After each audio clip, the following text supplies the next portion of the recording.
A history-making meltdown in Congress, and today there is no true United States Speaker of the House.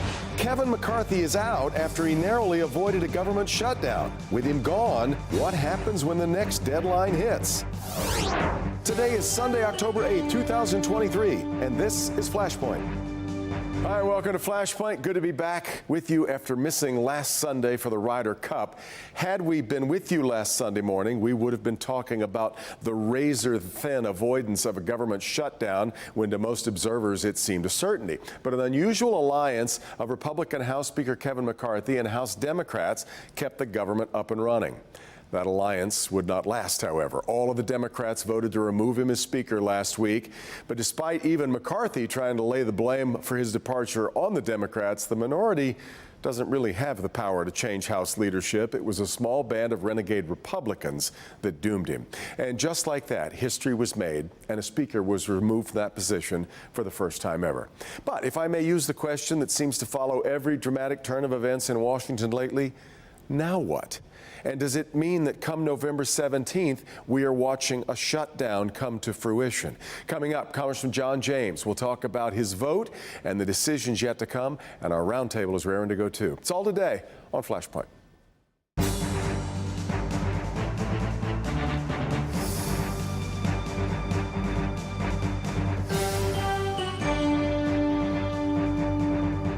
Well, what a week on Capitol Hill. Let's talk about it with Republican member of the Michigan delegation. Good to have Congressman John James back on the program. Congressman, thanks very much for being here. Thanks for having me. Glad to be here. Have you been able to assess just what it was that we watched unfold over the last week? Well, I literally had a front row seat. And you sure did. In fact, we saw you right behind as those speeches were being made this week. Yeah, I have a face for radio. Even my mother contacted me and asked me if I'm getting enough sleep. But yeah, in seriousness, I don't think that we're going to be able to comprehend this for quite some time. This is the first time that a speaker has been deposed in American history. Right. So this, I believe, is a major blow to the institution, and I think that we have to all work together, regardless of Democrat or Republican, to help get Congress back on the right footing, because there are Americans counting on us to do the right thing. As we move forward, regardless of who the speaker, we'll obviously get to what your thoughts are on that in a moment, but do we need to change this system that allows one vote to upend the whole office? I mean, it's been in place for many, many years. Well, we've known that the system in Washington, D.C. was broken for a very, very long time, and nowhere has it been on more display than in the past week. I've said for the longest time that both parties have failed the American people, and nowhere was it on display more than folks like the Gates 8 that made essentially the Speaker of the House walk the plank, and supported by a Democrat Party 100%. Rather than figuring out a way to move us forward as a nation together. I'm looking forward to getting back to work in D.C., putting us on a strong footing, because we have a lot of things to deal with. We need to make sure that we fund the government in the next 40 days. We need to make sure we secure our border. China and Russia are getting more aggressive, and our national standing is beginning to slip. There are people who are hurting because of inflation right here in Southeast Michigan, and we need to address those issues, not the soap opera going on D.C. We just barely avoided a government shutdown a week ago. You voted in favor of keeping the government up and running, but are we now, no matter who, whether it's Steve Scalise, Jim Jordan, a name we don't know yet, are we going to be closer to a government shutdown because of what happened this past week? Every minute that passes on this reality show BS, we get closer to shutting down the government. And so my goal is to have a speaker who will work with anyone and everyone to make sure that we keep our government running, to make sure that we address our debt, to make sure we address our sinful overspending, make sure we secure our border, and lower inflation for people back here. So I believe that continuity and stability will do that, which is what I'm going to be working intently on when I get back to D.C. Then I guess the tough question is who is that person? Who are right now are you envisioning or wanting to see as the next Speaker of the House? I've endorsed Steve Scalise. I believe that he is the majority leader right now, and I believe that right now what we desperately need is continuity and stability, and be able to have that next man up strategy. And we see it from businesses to even football. The Lions are playing. They're great, going to be 4-1 after this weekend. And there's a mentality that, tragically, when someone goes down, the next person has to come up. And being able to bring that expertise, that know-how, and putting us in the best position to get the most conservative possible legislation that can pass a Democrat Senate, that can be signed by a Democrat president, that will help my district. That's the goal, and we need to have someone who's willing to work with everyone to get that done. There was even talk about trying to recruit Donald Trump to being the next speaker. He then put his thumb on the scale for Jim Jordan. Yeah. What does that do to the, do you think that all of a sudden tilts the scale in favor of Jim Jordan? That remains to be seen, but as far as I'm concerned, I reserve the right to vote in the best interest of my district at any point in time. And right now, what's in the best interest of my district is making sure that I get legislation passed, like my Reignite Hope Act, that is bringing back the child tax credit to $4,500 for parents with children 0 to 5, right. And for children 6 to 17, $3,500, and also investing in care workers, mental health care workers, elder care workers, and child care workers, firefighters, police officers in this Reignite Hope Act. These are the types of things that are going to be addressing working families in opportunity zones. And those are the types of bills that we need to pass to help everyday working Americans in our districts. I'm curious, obviously you've been spending a lot of time talking to your fellow Republicans over the last couple of weeks. What is happening in talking with just the Michigan delegation? Are you spending much time with, for instance, the Democrats of Michigan? Are you all still focused on what we need in the state, or has it been so splintered by partisan politics that those conversations are breaking down right now? Now, among the biggest things that I've spoken with on a bicameral and a bipartisan standpoint is actually suffrage. In just 9 months in my freshman term, I was able to get the authorization and appropriations to increase capacity for fighter aircraft for Selvidge Air National Guard Base. Now that it's passed the House, we need the Senate to take it up. And having Senator Peters on the Senate Armed Services Committee, hopefully he will take up my amendments and get those through to increase capacity for Selfridge. And those are the types of things that we're focused on doing on a bipartisan, bicameral standpoint, because there are needs back here in the district, and that's my primary concern. That's why I'm curious as to whether you feel like the headlines are matching the reality. Do you feel like there are still things getting done behind the scenes, or does it match what we watch? If you watch cable news, you'd swear that civil war is breaking out in the hallways right now of Capitol Hill. Yeah, but we have to stay focused, and I've actually been to battle. And when you have the fog of war, focus is critical. I'm focused on another bill that we have, the Road to Recovery Act, that's going to be giving more resources to people who are struggling with mental health. These are the types of things that are bipartisan in nature and addressing the issues that are going on right now. I'm not as concerned with the soap opera going on in Washington, D.C. I'm concerned with the horror show that's going on back in our district. We just found enough fentanyl pills. I believe it was 19,000 fentanyl pills that were disguised as Adderall. And parents all over the district, all over the country, are going upstairs to check on their kid who they think is studying. They're finding them dead in their bedrooms. This is something that is affecting each and every single one of us because we have open borders, because we have a mental health crisis. And you may not know this, but 18 to 44, ages 18 to 44, leading cause of death? Leading cause of death is suicide and overdoses. Yeah. We have to address what's going on in the districts, because what we're seeing in D.C. is a reflection of what's happening in the country. The partisan fight over that comes, though, with things like saying that fentanyl's coming because we have open borders. Most fentanyl comes through regular legal ports of entry in America. So the precursors coming over from China beginning processed, and it's coming over from the borders. And there are many loose points of entry, whether it be at the border, whether it be airports, whether it be shipping ports. Yeah. But see, this is why it's so important to increase border security, because this actually extends to our ports as well. I wanted to make sure we spent some time this morning talking about China and the relationship that you think the United States should have with China. If I go through your house, if you go through my house, there's a lot of stuff made in China. Yeah. We rely on each other in ways that I'm not sure we always fully appreciate. I'm not sure we can just sort of close the door on China any more than they would close the door on us. How do you think that we can create a relationship that works for both parties? Well, one way that we need to address is, in any relationship, you need to stop the abuse.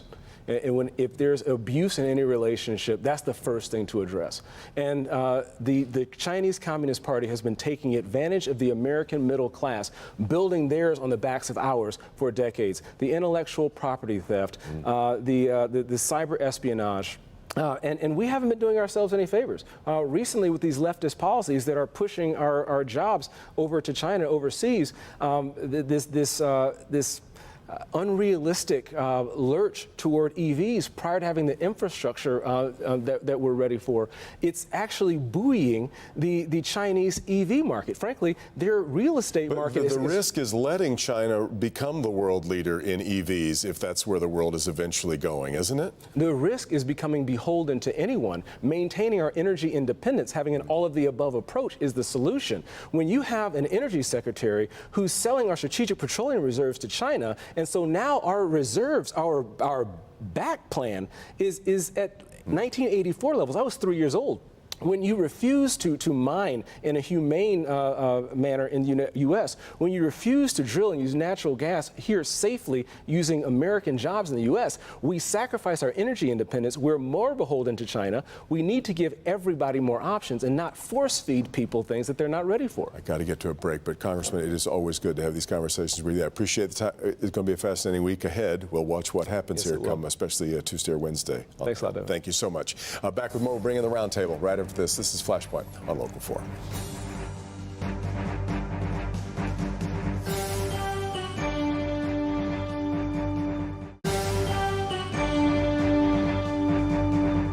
All right, we're going to stay with politics. Let's bring in this morning's Roundtable. Very happy to have with me political strategist Adolph Mongo of Mongo & Associates. Caitlin Buss is the assistant editorial page editor at the Detroit News. Portia Roberson is the CEO of Focus Hope, celebrating their 55th year of service. I believe that exact anniversary is today, starting the 55th year, which is awesome.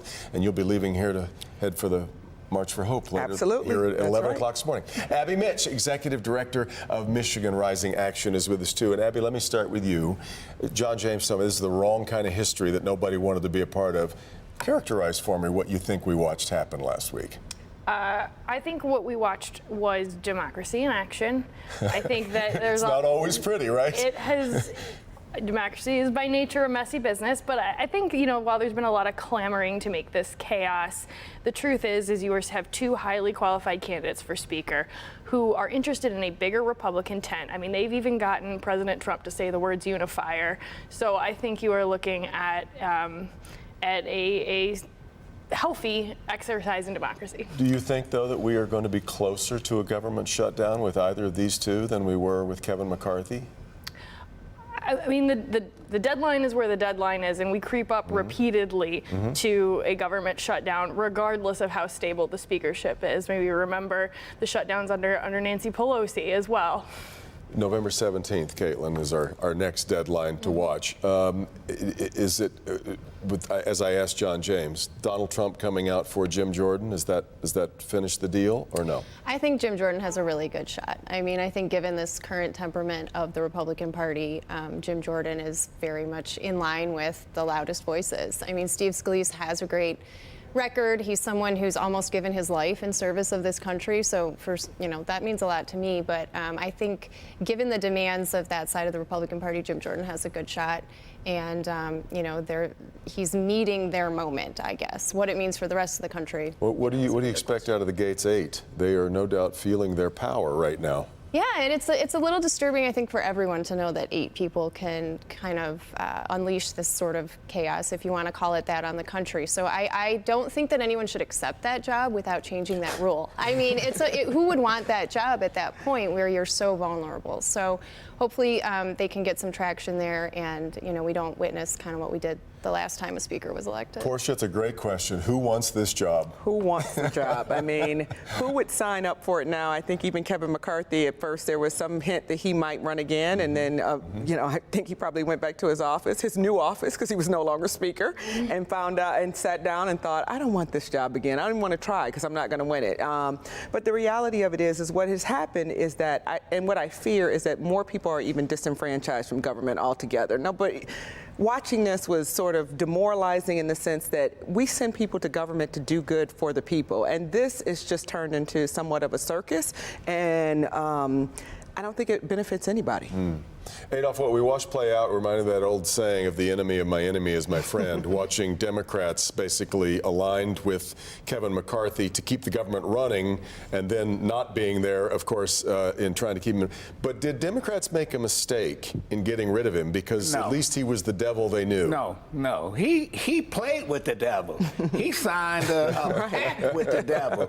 He went with these nuts and said, okay, one person can take me out, because that's how bad he wanted to be the speaker. He should have known that Matt Gaetz, Marjorie Taylor Greene, all those folks, they had a chance. They're gonna take him out when they don't agree with him. So I'm not surprised that the Democrats did what they should have done. You know what? He threw dirt on the Democrats after they voted to keep the government open. Yes, exactly right. What did he expect? What did he expect? Portia, when he decided to go ahead with the impeachment inquiry without a vote, the least surprising thing is the Democrats would vote against him. But if the ultimate goal was to keep the government running, should Democrats have considered keeping him as the speaker? Absolutely not. Okay. Absolutely not. I've tried twice. What about it, Abby? Would it have been in the Democrats' best interest to keep him around? I mean, I think we'll all pretty quickly find out. I mean, if Caitlin's guess is right, Jim Jordan probably is not going to find any more friends in the Democrat caucus than Kevin McCarthy did as Speaker. I would argue fewer, maybe. Right. I would at least 2 fewer in the White House. That's for darn certain. So,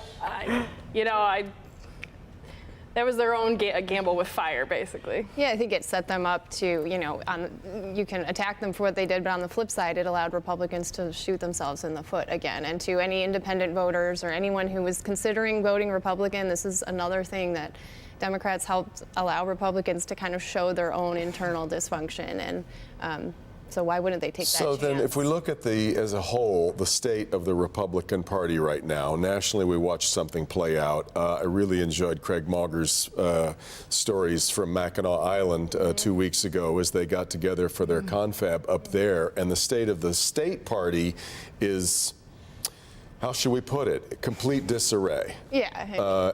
And almost bankrupt. Yes. So where is the conservative movement in America then right now? That's a really good question. I was at Mackinac too, and I kind of asked a lot of the people there, what does it mean to be a Republican today or a conservative? And I think they're missing that vision forward. There's a lot for conservatives to fight against right now, but they are really missing what are we moving toward.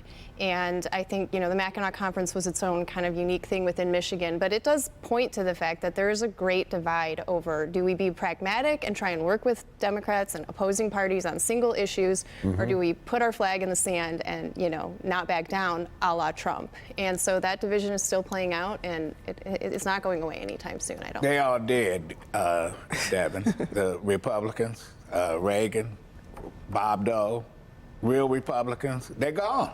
William F. Buckley, they all gone. These are Republicans you could deal with. You might not agree with them, but listen, how did we get the Voting Rights Act in 1964? It's because the Democrats mainly from the South didn't want to vote for it. It was the Republicans that, Johnson and them got some deals done. You don't have that kind of party now. No, you don't have all. those folks. You're talking about policy, though, and I think if I am an average voter, I don't really, for as much of a feat of reporting as Craig's story was, I don't think there's anybody in the real world who cares how much money is Michigan Republican Party's bank account. What they care about is what's in their bank account. And, what you see coming out of Lansing, is not great for that. What's going to happen when John James loses? Because he's in a swing district. The congressman, listen, he's with Trump. Nah, that's not going to play well over where he's at. I think there are some of the typical Republicans still around, but can they succeed? Can their like voices Mike be heard? Rogers. Right. Can their voices be heard? Can he be heard? I don't know. I mean, when Mike Rogers announced he was running, we thought, for somebody like me, I think immediately, okay, there's a race there, right? He's a strong candidate. He has a history in Congress.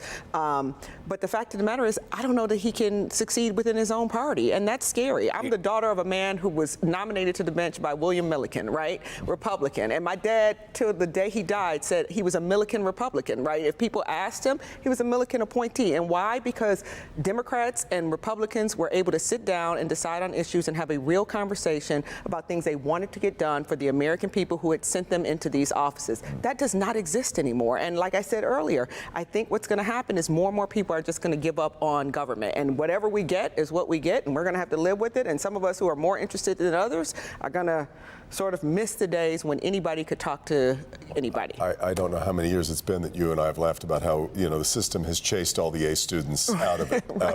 But to this idea about whether or not people like Mike Rogers, Pete Meyer, whether these people can actually have any success in the current climate. What do you think after what you saw and heard up at Mackinac? It's tricky, right, because of the primary process. So to get through, the primary Republican base, you have to play a bit to the right. At the same time, we know that someone like a Mike Rogers would represent Michigan well, and it's the Senate. I mean, you want someone with experience. He's up against someone like Nikki Snyder, who is, I would say, has her finger on the pulse of the party a little bit more.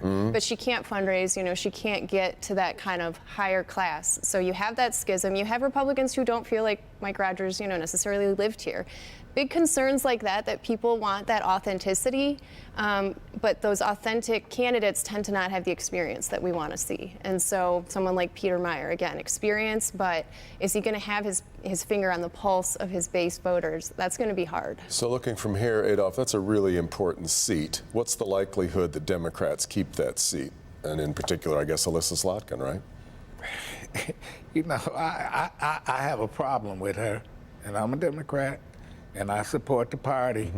But for them to throw out there and say she is the one, listen, people in the city. It was kind of an early anointment, right, wasn't it? Yeah, they, it's like, okay, if the Senator Stabenow was going to leave, she should have just stepped down, left, let the governor appoint somebody. But I know how the game is played, and here we got Hill Harper, we got other folks. I'm going to tell you, it's not a shoo-in. Even though the state of chaos in the Republican Party, they still have an opportunity to take that seat if Democrats don't do what they need to do. And that is to get her to come here and talk to those voters that feel like, we suing Detroiters are suing the redistricting committee. Yeah, exactly. So here we are. I got to get to a quick break. Back with more in just a minute. This is Flashpoint on Local 4. All right, so the next Speaker of the House, Steve Scalise, Jim Jordan, or other. Abby? I'm going to stick my neck out and say Scalise. Okay. Jordan. I'm going to say Jordan, but he needs to buy a suit. Lucifer. Wow. That's going to do it. Meet the Press is next. See you next week.